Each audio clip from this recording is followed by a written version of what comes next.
Hello and welcome to another Bobby Fischer video.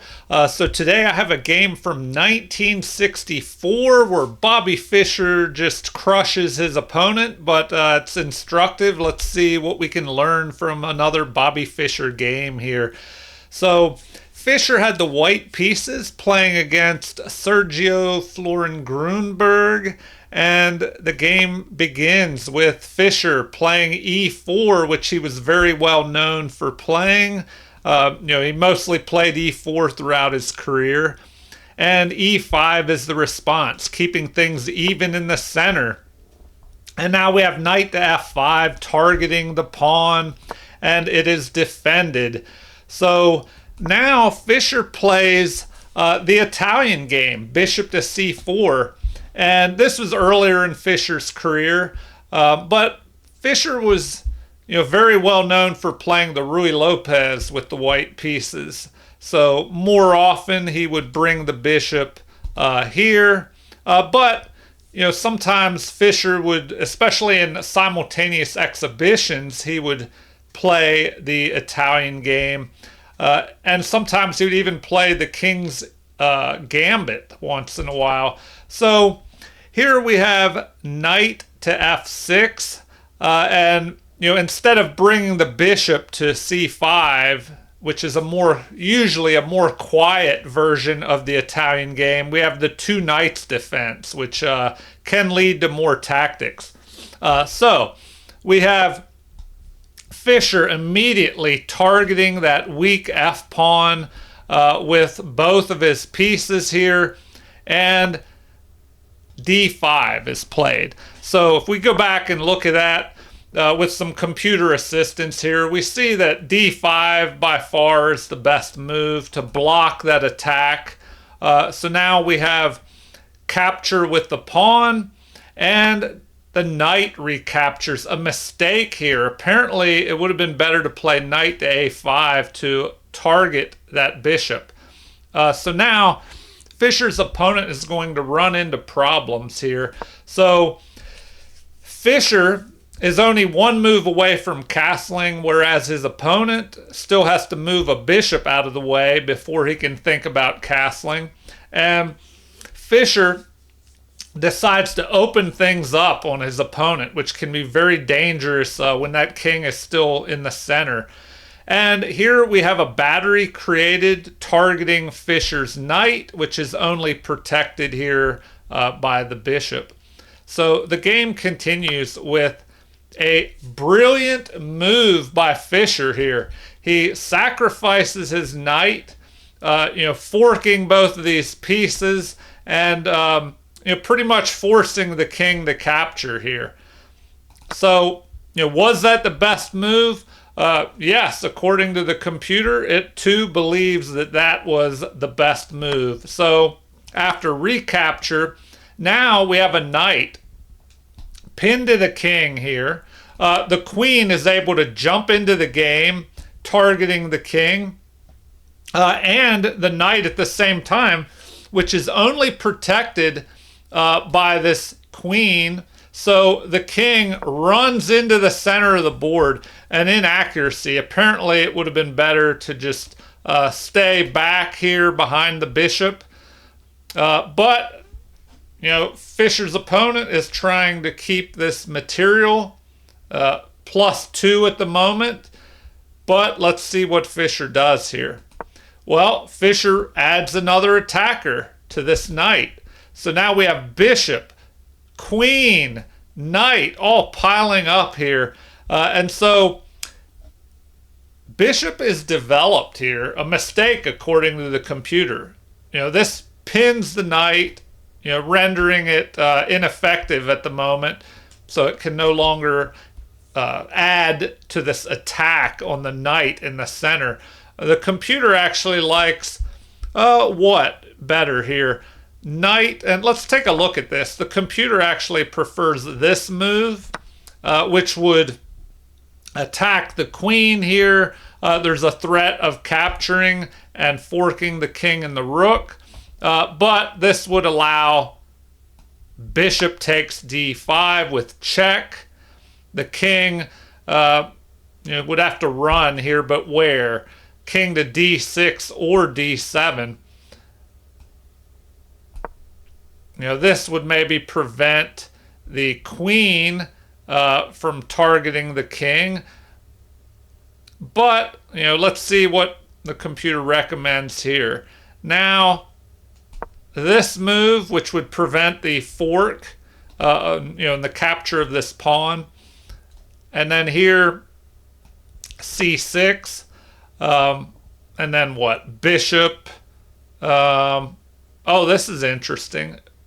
They recommend bishop to f4 here, which would allow the bishop to be captured. But now this knight can be captured, and the king is looking, in trouble here out in the center. All right, let's get back to what happened in the game.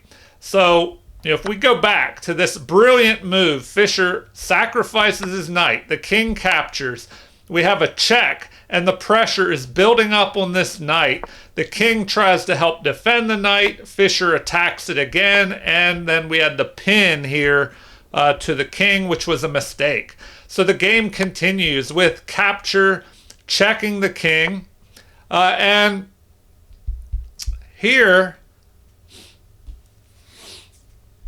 another thing to take a look at.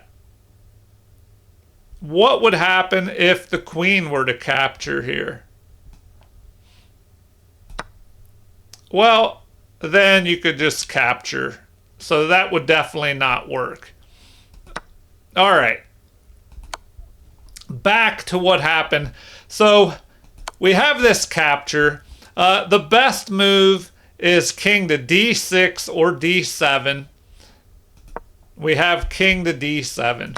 So after capture, now Fischer is ahead in material here. So he's just exchanging off.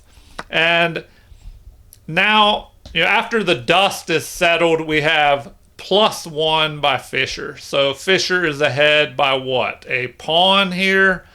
And we have an opposite colored bishop endgame. But the problem is Fischer's opponent's king is just stuck out here in the center. So we have check, king is running, and Fischer castles. Now he will try and get his rooks into the action. So the game continues with queen centralizing, because with Fischer's opponent having his king stuck out here in the open, with queens on the board, that is very dangerous. So his opponent is trying to trade the queens off. And Fischer, he doesn't want any part of that. He keeps the queens on the board. He also kind of cuts the king off from being able to run, maybe back up here. So we have pawn pushing forward and renewing the attack on the queen.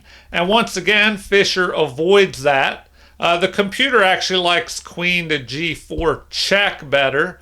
But, from here, Fischer is cutting off that king and also threatening an attack up here, because you have to remember that that bishop is lined up there. All right. An attack on the queen, and now Fischer presses his queen up, but apparently queen to h6 would have been the better move here, it looks like, according to the computer. Now, let's see what Fischer does. Well, after his opponent plays queen to a5 to help defend the king, now we have f3. So what does this move do? Well, it threatens to capture the pawn, but more importantly, open up the rook. And then once Fischer gets these rooks into the game, it's going to be pretty serious. Well, even worse than it already is for Fischer's opponent. Once again, he desperately tries to get rid of Fischer's queen, and Fischer checks here. We have a block, and now finally Fischer decides to trade the queens off. And after capture, now we notice Fischer is still ahead by a pawn, but we have capture, recapture, and that is a mistake, leading to a mate in 3.